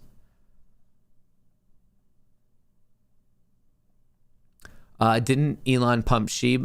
No. He, I guess, depending on how you want to define pump, you could say he pumped Doge, but he actually said he doesn't even own SHIB. He has a Shiba Inu dog as like a pet, if you want to count that as a pump. But not too long ago, he said that he owns absolutely none of it. What are your thoughts on Ford as a long-term play? They had a good earnings call and some impressive EVs in the work. F-150 Lightning truck is great. A bit of opposition play to your baby Tesla. I actually think they're going to be related, because I think as time goes on, Ford will be more and more of a known EV company. So I think that's just another bet on the EV industry, which I'm a huge fan of, especially for the remainder of the decade. Tesla, Lucid, Ford, a little bit of Workhorse, a little bit of Hyliion, a little bit of Neo, GM to a certain degree. I'm just very bullish on the EV sector, especially the automakers, but there's, like I said, upstream and downstream plays related to the sector. So for example, if you really liked airlines, well, of course you could play Southwest or American or Delta or United, or you could play some of the upstream such as Boeing and Airbus who create it. So if you like an overall industry, there are various ways to take advantage of your thought and your hypothesis. Prague right now, 350. Prague's just not moving much. It's kind of been at 350 all day. But what else? Ooh, MATIC. Look at this move. MATIC, is this a new all-time high? Almost. It's trying to break out at 2 from 2. MATIC. I picked up a bunch of MATIC at, I believe, $1.55, maybe $1.50. I think it's $1.55. If it can hold above 2, I'm watching $2.44. And above that, I am watching $2.83. If you don't know what MATIC is, it's kind of the MATIC network, very intertwined with Ethereum. It just makes it more scalable. It makes it cheaper. It allows for more transactions. So I like it because I'm also a fan of Ethereum. And then when I learned the technical problem that MATIC is attempting to solve, also known as Polygon, I was like, that makes a lot of sense to me. So I bought some. Hurt my foot last night, had to call a tow truck.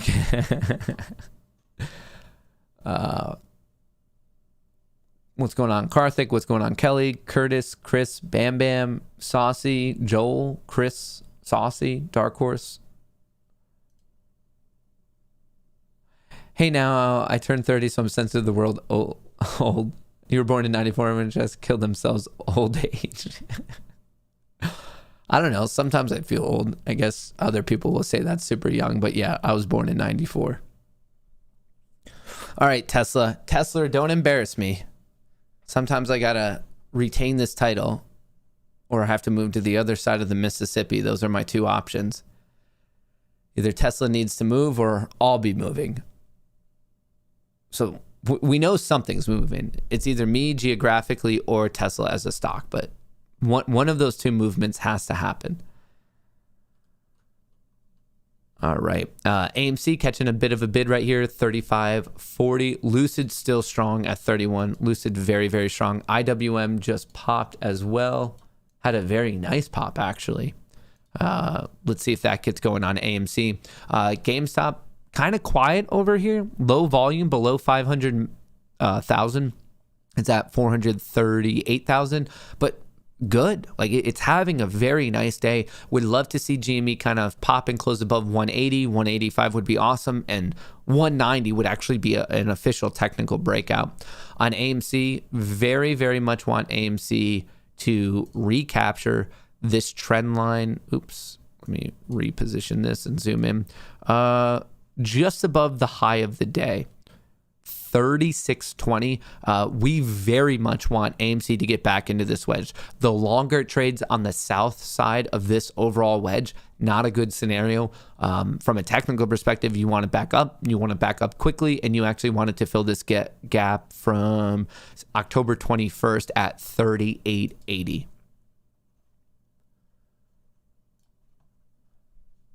Can I look at Zev? I haven't heard this one in a bit. Quite a while ago, people asked me about it. Oh, that's why people haven't been asking me about it, because it looks pretty bad.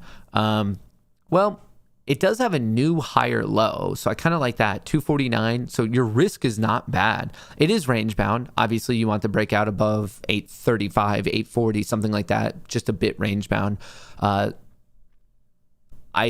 At this point, from a technical perspective, ever since let's call it October, it's been a bit boring, just sideways. But if you get this break above 820, 30, 40, whatever you want to call it, this thing could get moving. I do like the higher lows, but it's a tough chart. Like this one, it's not a smooth trending chart. It seems a bit whippy with the bears having a slight advantage. It seems like it's another EV play. So when it comes to EV, I think there's just better options than ZEV right now. All right, is LCID still crushing it? Wow, it is. Lucid is up 17.5% today. That is wild. Congrats if you're in it. In your opinion, when do you think AMC might retest at the all-time high? Using the June move as a proxy for the next run up, I bought the 60 calls for 12.17. I have no idea. I don't even know how I would begin to predict a movement like that. All I do is play it from level to level. I think it's not the best trading or investing move to put a time frame on it or even a price level on it. Some of those very high price levels that people put out on AMC or GME, I don't think are possible. I think the government would step in and completely shut it down before we get to some of those high levels, especially if we're talking about more money than like is in the entire US. Like I think some of those things I'm like, I don't see that, just because the government would rather screw over a bunch of traders than let the entire economy and Wall Street system collapse. But in terms of like putting a time frame on it, I just don't know how people would do it. Yeah, you could look at cycles, common cycles, but there's not too many data points on that for AMC, because if you look at anything before 2021, I think it's a completely different beast. So the fact that it's only really been trading with this public invigoration, same with GME, for the past, 10, 11 months, you just don't have many data points on like the current movement of it. We just need more time. We need more data points to do proper analysis. Thoughts on AVPT? AVPT. Hey, it is looking good. I don't know what you're in at, but I mean, bearish, but it looks like you might be getting a trend reversal, and your risk not too bad, about $1.20-ish away. It's at resistance. If it can get above 9, you might get a nice move to 10, just some previous resistance there. I don't know anything about this company, but just from a technical perspective, it's trying to put up a fight.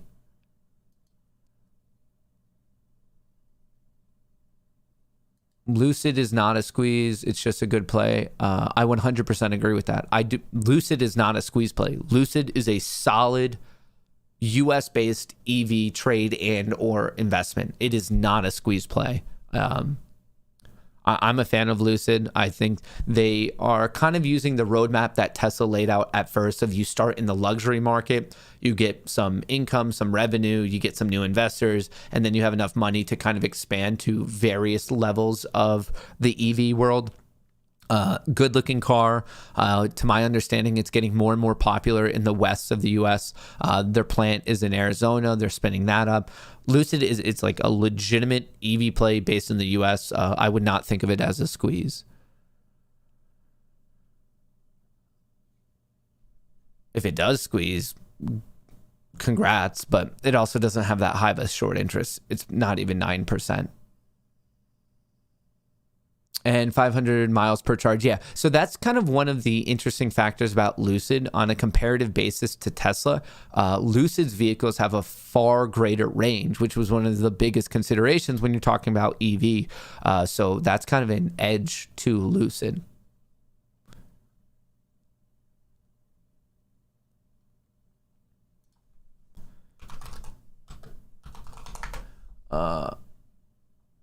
What do we have? Someone said that it was bought. Is that true?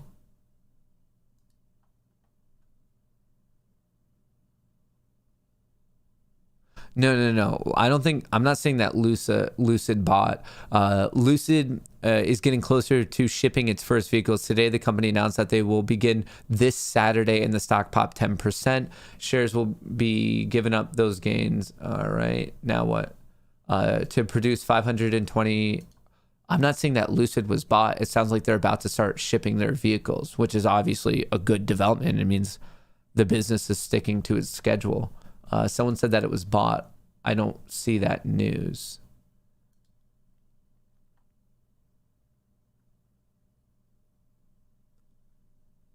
Yeah, I'm not seeing anything about like an acquisition or anything like that. SHIB at 67. SHIB taking a little bit of a hit, as Tesla is also taking a little bit of a hit.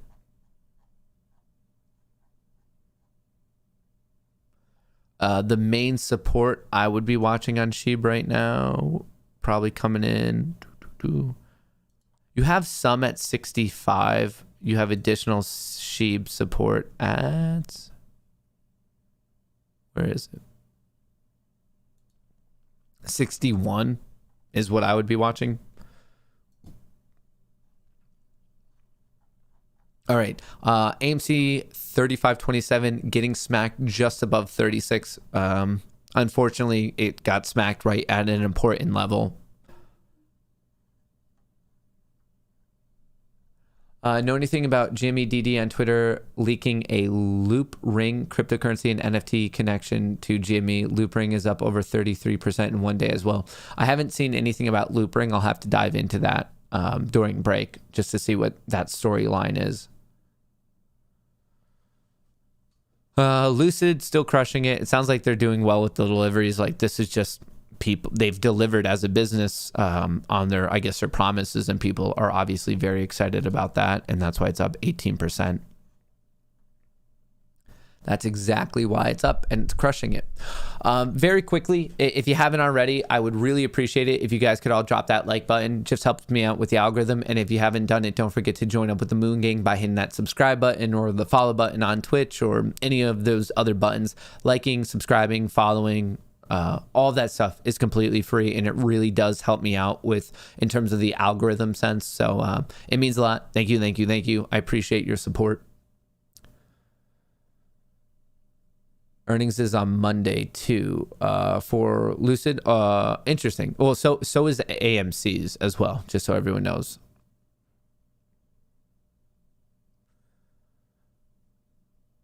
What else do we have?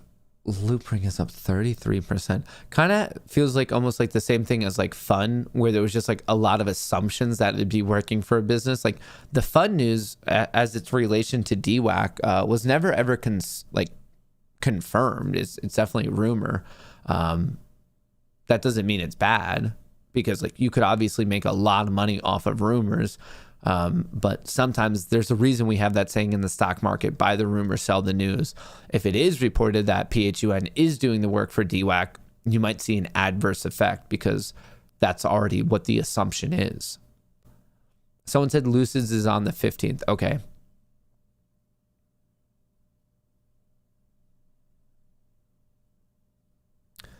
I mean, Lucid, good reason it's up. It's crushing him. We could talk a little bit.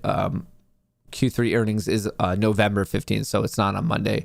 AMC's is Monday, November, I believe, 1st. Yeah, the 1st. PHUN CEO confirmed they had no connection. Well, that's not good. How is it up? I guess that news hasn't disseminated through the public yet. SHIB loses a 0 this week. Robert, I hope it does. That would be very, very exciting. SHIB right now, already pretty much back up to 70, showing some strength there. Awesome stuff.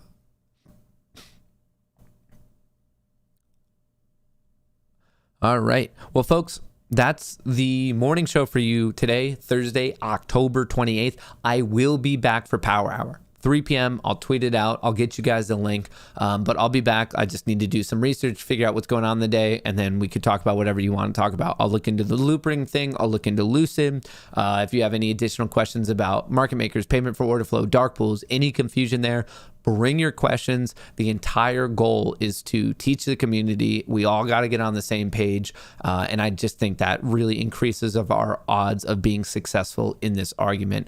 Most importantly, I truly do appreciate your support. It means more to me than I could possibly articulate. And I will be catching you later on. So whatever you happen to be doing between now and 3 over the next 4 hours, I hope you have a fun time. I hope you make some money in the market.